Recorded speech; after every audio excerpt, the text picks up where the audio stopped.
Hello WhatsApp guys, আপনারা দেখেন আমাদের বাংলাদেশের কৃষকরা কিভাবে এই যে কিউ ফল বাগানে কাজ করতেছে। এই যে ছোট ছোট ফল এইখান থেকে এইভাবে করে একটা করে ছিঁড়ে ফেলতে হচ্ছে।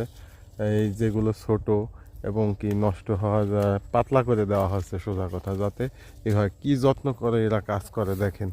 এর জন্যই তো এদের ফসল এত ভালো হয়। এই যে সাকিব বাংলাদেশ থেকে আসছে, তাই সাকিব, তোমার কাছে কেমন লাগতেছে কাজ করতে? অনেক সুন্দর ভাই, অনেক সুন্দর। তাহলে বাংলাদেশের থেকে যারা নতুন করে আসবে তাদের জন্য কিছু বলবা তুমি? তাদের উদ্দেশ্যে কেলি বেরিয়ে না আসুক, ঠিক আছে? স্পন্সর এগ্রিকালচার আসুক, সমস্যা নেই, কোনো বাধা নেই। কাজ করতে তাহলে শান্তি লাগতেছে না? হ্যাঁ, আসলে। কাজ কি অনেক ভারী বা কঠিন? না, এরকম আলহামদুলিল্লাহ অনেক ভালো। আচ্ছা, ঠিক আছে। তা আমাদের দর্শকের উদ্দেশ্যে একটু হাই বলে দাও। হাই দর্শকরা, লাইক